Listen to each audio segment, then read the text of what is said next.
Muchísimas gracias, Carla Ricciotti. Gran trabajo, como siempre, también a nuestro compañero Fabio por las imágenes que nos ha traído en el día de hoy, del momento del traslado de D'Alessio. Muchísimas gracias a ambos. Aquí está ya con nosotros el diputado nacional Fernando Iglesias. Bienvenido, Hola, Iglesias. ¿cómo estás? Bien, muy bien. Bueno, si bien vamos a hablar de el nuevo régimen penal juvenil y de la baja en la edad de imputabilidad que se trataría próximamente en el Congreso, primero quería preguntarle su opinión sobre lo que veníamos hablando recién con mi compañera allí en el móvil en Prefectura, el tema D'Alessio y esta denuncia por supuesta extorsión en nombre del fiscal Stornelli.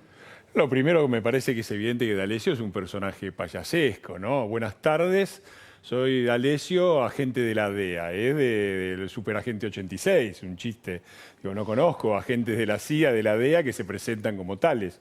En general tratan de encubrir, ¿no? Me parece que es un personaje ridículo, absurdo, y me parece que forma parte todo de una de las tantas operaciones que ya hemos visto y que vamos a seguir viendo en relación a lo que es la sustancia de esto, que es la causa de los cuadernos. A medida que esto vaya avanzando, me parece que va a haber cada vez más operaciones. Por supuesto, está bien que la justicia investigue, que vayan adelante y que saquen sus conclusiones, pero me parece que la reacción de Stornelli ha sido muy clara, lo ha demandado. Me parece además que la causa, cómo se está llevando la causa de los cuadernos, es hasta ahora correcto. Stornelli ha llamado para colaborar con él nada menos que al fiscal Rívolo. Digo, uno no llama a Rívolo a que trabaje al lado si piensa andar haciendo chistes. De manera que me parece que es muy claro el carácter ridículo del personaje y la opereta que se montó alrededor. ¿Y por qué cree que logró justamente este hombre embaucar a tanta gente de esta manera? Bueno, porque, Si es que realmente es así. porque vivimos durante demasiado tiempo en una situación de vale todo y de gente que tiene muchos muertos en el placar. Entonces, cuando vos tenés muchas cosas ocultadas y la conciencia poco limpia, cualquier amenaza tratas de cubrirte, ¿no? Me parece que él, en estos vericuetos de tantos personajes poderosos, con mucho dinero, para los cuales $300.000 al lado de la prisión no pesan, habrá hecho su buen veranito este señor. Hipotizo, no tengo conocimiento directo, pero no me parece absolutamente descabellado, para nada. Y esto que se haya presentado como miembro de la DEA, que él mismo se presentó durante tanto tiempo como un especialista experto en temas de seguridad, en narcotráfico, pero al mismo tiempo a reunirse con muchísima gente del poder, ¿no? Bueno, yo he visto gente de estas características como Bernie llegar a puestos importantes en el gobierno, inclusive. ¿Lo está comparando con siguen Bernie? dando vueltas. Por lo payasesco y por lo presentarse como cosas que en realidad parece controlar bastante poco. Bueno, por otra parte, ¿cómo cree que continuará esto? Bueno, eso lo tendrá que decidir el juez. Acá lo que hay que probar es la vinculación. Acá lo que parece estar probado por el comentario, ¿no? Yo no tengo acceso a la causa, Sí, pero sí. parece estar, las acciones de este señor parecen estar más o menos probadas, filmadas y qué sé yo. Lo que no está probado es la vinculación con Stornelli, más allá de 2, 3 fotitos o una cosa así, ¿no? Ese es el punto que tendrá que probar los que sostienen esto. A mí me parece que es claramente una opereta. La que tendrá que decidir sobre este tema es la justicia una vez que se decida cuál es el juez interviniente. ¿Con qué objetivo?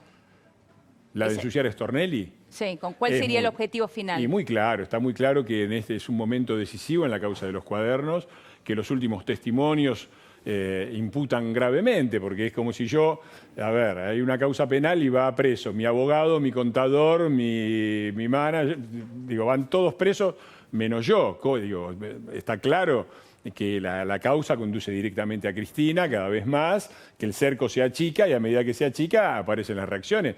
No es casual, me parece, el rol de un personaje siniestro, uno de los más siniestros de la política argentina como Berbisky, operando como operó en su momento con Maldonado, para instalar una cosa de este tipo.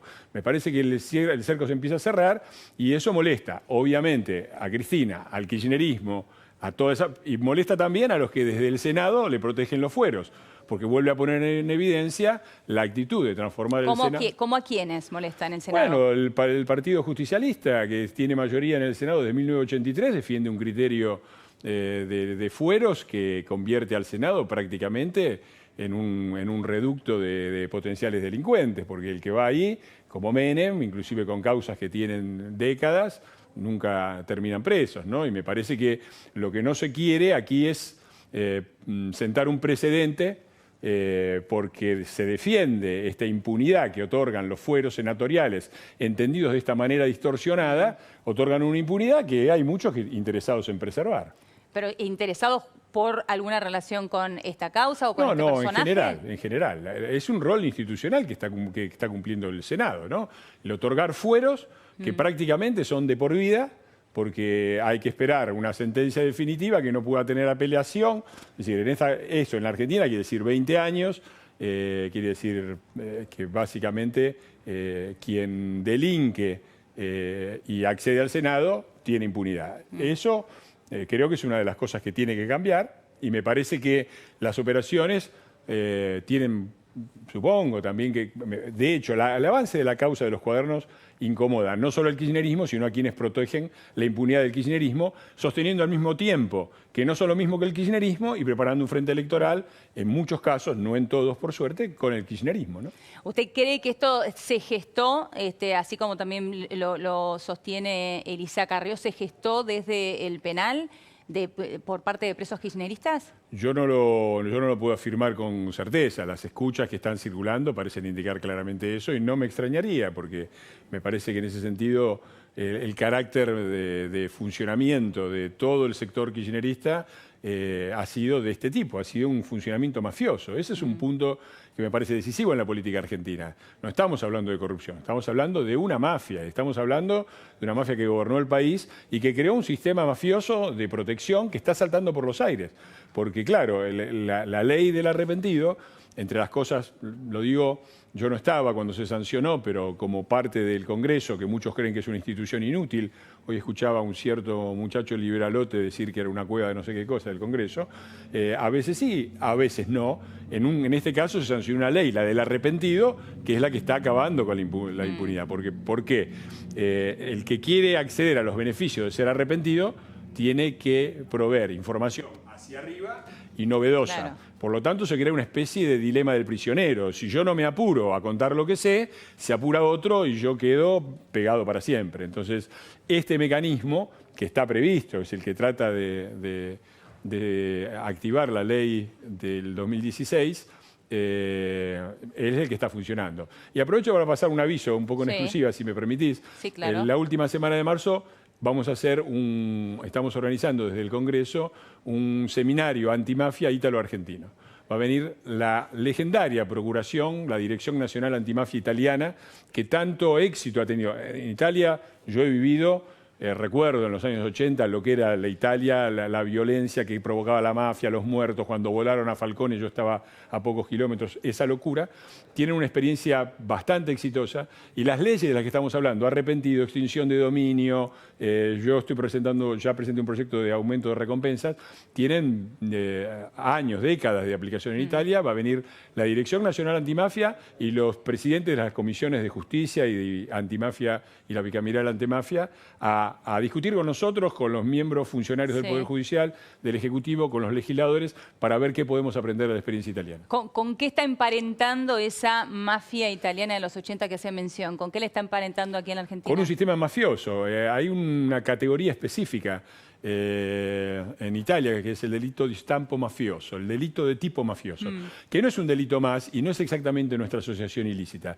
Implica una asociación ilícita, pero otra serie de elementos. Por ejemplo, control del territorio. Por ejemplo, colusión de las fuerzas policiales, judiciales y de la propia política. Amenazas, un sistema de omertá, es decir, de silencio y de protección mutua, un nivel alto de violencia. Todo eso lo hemos vivido en la Argentina y es el ambiente en el que proliferaron personajes como este de D'Alessio. Es decir, lo emparenta con el kirchnerismo. Sí, claramente. Yo desde siempre he dicho que el kirchnerismo ha significado un salto cualitativo desde el punto de vista de la corrupción, que es pasar de la corrupción acá. En Argentina es un país donde siempre hubo corrupción. Con el menemismo pasamos a un nivel altísimo de corrupción y con el kirchnerismo la corrupción se transformó en mafia, que es otra cosa, es una asociación ilícita.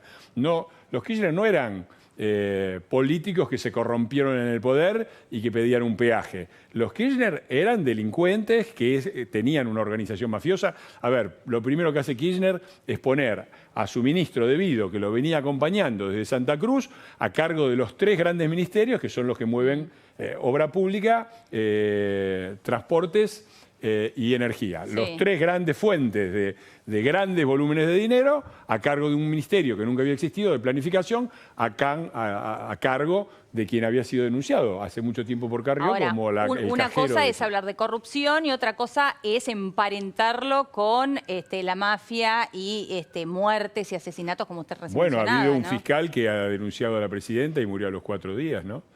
Así que, y como a mafia, que la traducción al Código Penal argentino es, a la ley argentina es asociación delictiva, como tal lo hemos denunciado. Es decir, no es que estoy hablando ahora, en 2008, en momentos en que era difícil. Yo había publicado hacía poco un libro cuyo subtítulo era ¿Por qué no soy kirchnerista? Uno tenía que explicar por qué no era kirchnerista. En el medio de la euforia kirchnerista hubo un grupo de diputados encabezado por la doctora Carrió que denunciamos al gobierno como una asociación ilícita y describimos el modus operandi, cómo funcionaba, quién era en el cajero. Están mencionados todos. Está Debido, está Barata, están todos los que ahora están siendo... cuando uno compara nuestra denuncia del 2008 y los cuadernos y la descripción que hace Centeno en los cuadernos, ve la absoluta coincidencia entre lo que denunciamos, siendo repudiados, siendo acusados de delirantes y de hacer acusaciones sin pruebas. Acá están las pruebas. Ahora, recién hacía mención al Congreso, al trabajo del Congreso, cuando hablaba de la ley de extinción de dominio, y ahora se viene la discusión por la baja en la edad de imputabilidad en un nuevo régimen penal juvenil, que hablaría de bajarla a 15 años. ¿Cuál es su opinión sobre esto? Muy positiva en todos los sentidos. Primero, no es una simple baja de la edad de imputabilidad, que además sería absurdo porque por un año no es que cambia demasiado. Es un régimen penal juvenil específico que tiene muchísimos aspectos positivos. El primero es el de proteger a los chicos, proteger a los chicos y proteger a la sociedad. Es decir, hoy un menor que delinque, que comete un asesinato, por lo general está siendo utilizado por una organización delincuencial, por una organización del crimen criminal, justamente para cometer delitos por los cuales después no pagan eventualmente nada. En cualquier delito grave, los chicos quedan, y a veces en delitos que son poco más que contravenciones, quedan a disposición de un juez que puede hacer cualquier cosa con ellos, que es absolutamente discrecional, que puede tanto dejar libre a alguien que cometió un chico que cometió un asesinato, dejando desprotegida a la sociedad, como puede meter en un correccional a un chico que robó.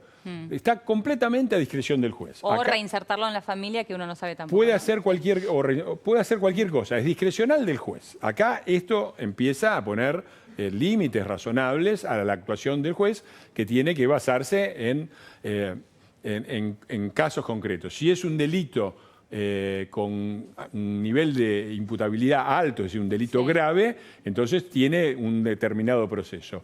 La baja de imputabilidad a 15 años se aplica únicamente cuando el delito tiene por lo menos 15 años de condena máxima. Es decir, cuando estamos hablando de delitos graves. Delitos muy graves. Homicidio, por ejemplo. Básicamente delitos de... Sí. Entonces, en ese caso... ¿Sería solamente en ese caso? Sí, para los 16 a 18 existe el régimen para delitos graves, pero a los 15 se aplica solamente en casos de delitos que tienen el límite de 15 años. Y además prevé toda una serie de pasos en los cuales está incluida la prisión para algunos delitos graves como corresponde. La sociedad tiene derecho a defenderse y tiene derecho también, y el chico tiene el derecho a estar protegido por el sistema penal con un juez que es responsable, que tiene que establecer, que tiene que indagar. Porque si no, estos chicos entran, saben quién los contrató, saben para qué, saben cómo les pagaron, pero nadie les pregunta, porque no está previsto. Entonces, acá el proceso le permite al chico denunciar a quienes lo están utilizando y por lo tanto da una información crucial al Estado para desarmar la organización criminal. Así que no es una ley punitiva en el sentido de castigar por castigar, sí es una ley que establece una clara responsabilidad. A los chicos también hay que decirles que existe una ley, que ellos pueden comprender y que son responsables por sus actos. Pero entonces, para aclarar esto, la baja en la edad de imputabilidad a los 15 años solamente sería para delitos graves. Para delitos que tienen como pena máxima por lo menos 15 años. Claro, como en este caso, por ejemplo, en el caso de homicidios, ¿no? De homicidios. Ahora se conoce poco de este nuevo régimen penal juvenil, se habla de un seguimiento en el caso de los chicos que delinquen, se habla de tribunales especializados, de lo que se ha hablado hasta ahora, lo poco que se conoce, más allá de la baja en la edad de imputabilidad, que trae muchísimo debate, uno celebra que pueda mejorar o actualizarse el régimen penal juvenil, que hoy estamos hablando de uno de la dictadura, ¿no? 1980 Exacto. De la dictadura y previo a la Convención de los Derechos del Adolescente, que es de 1990, a la que la Argentina todavía está en deuda para poder... Ahora, la pregunta es, con la justicia que tenemos ahora y que conocemos todos ahora, ¿es posible esto? ¿Es posible llevar esto a la práctica? ¿Es posible económicamente realmente llevar esto a la práctica que se plantea? Justamente, para empezar, la justicia que tenemos ahora es la justicia que tenemos, hay que mejorarla. Mucho. Hay que mejorarla mucho, pero eso también es una responsabilidad de todos, es una responsabilidad de todo el sistema político y es una responsabilidad también de los ciudadanos, ¿no? Los jueces eligen, para la elección de los jueces, el poder político es decisivo, a través del Senado, a través del Consejo de la Magistratura. Digo, una sociedad que durante 25 años miró para otro lado, le dio la reelección a gentes que públicamente eran corruptas, como era Menem, como era Cristina, después se asombra de que tiene una justicia corrupta. Bueno, la justicia que tenemos es la justicia que de alguna manera, indirectamente, por lo menos votamos. Eso es importante. Lo segundo es que justamente, cuanto peor es la justicia, más claro tiene que ser el régimen y menos tiene que ser discrecional, porque el juez, el mal juez, si tiene un sistema discrecional que le permite dejar libre sin motivo o penar sin motivo, tiene ese margen de discrecionalidad mucho mayor. Justamente, si el juez es malo, cuanto más claro sea la ley y cuanto más claros sean los límites y la forma en que tienen que tratar las cosas, menor espacio para la discrecionalidad, que además es una fuente de corrupción, porque cuando el juez puede hacer lo que quiere, sin límites legales, es donde empieza a jugar. Está bien, pero más allá de esto también existe hoy en día cualquiera de nuestros compañeros que recorren los tribunales y que se dedican justamente a temas judiciales, pueden dar fe que llegan a un juzgado y muchas veces no tienen ni internet. Las condiciones en las que trabajan son realmente malas. Digo, con esto no justifico el mal accionar de ningún juez, pero sí uno pone en duda que esta modernización del régimen penal juvenil se pueda realmente llevar a cabo en un país con semejante crisis. Mira, yo creo que en ese sentido se ha trabajado la iniciativa del Ministerio de Justicia y de Germán Garabano, que es Justicia 2020, de modernización y de ampliación del sistema también a nivel federal, ¿no? Que es muy importante. Nosotros vemos muchas veces la realidad solamente desde la óptica de Capital Federal, máximo Gran Buenos Aires. Yo creo que en todos esos aspectos que ciertamente son deficitarios, se ha trabajado y se va a seguir trabajando. Creo que también es una responsabilidad en la cual también la Corte Suprema y los cambios que ha habido en la Corte Suprema, me refiero en particular a la elección como presidente del doctor Rosenkrantz, va a tener un efecto favorable y por supuesto que hay mucho que mejorar en esto. Ahora, son dos cosas relativamente independientes.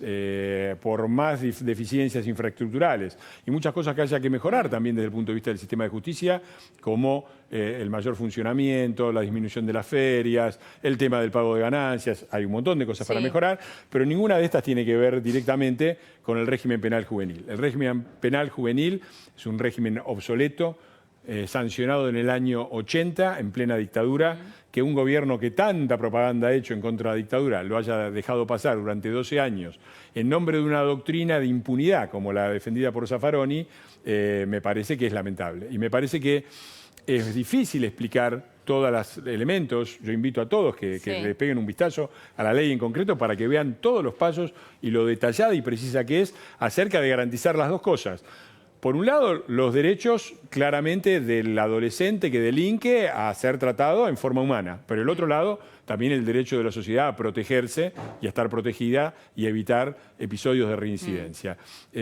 Todo esto, que es muy amplio, lamentablemente ha sido reducido por la oposición a una polémica absurda de quieren bajarla a los 15 para meter presos a los chicos, para meter bala. Bueno, todo esto que ha sido, no es otra cosa que una defensa encubierta del zafaronismo, cuyas consecuencias los argentinos conocemos muy bien. También se conoce poco, o sea, se dio a conocer poco Bien. de lo que se va a conocer el próximo martes, supuestamente, del régimen penal juvenil, ¿no? Para eso estoy acá, para Claro. tratar de aclarar un poco. Yo no soy abogado, pero conozco bien la ley y me parece que, repito, es una ley bien articulada, bien pensada, se basa en un proyecto que ya viene del Ministerio de Justicia de 2016, Sí. no es una cosa improvisada, es un objetivo que además compartimos en Todo Cambiemos. Ha sido también la diputada Carrió de la coalición cívica, una de las que hace rato que viene diciendo esto.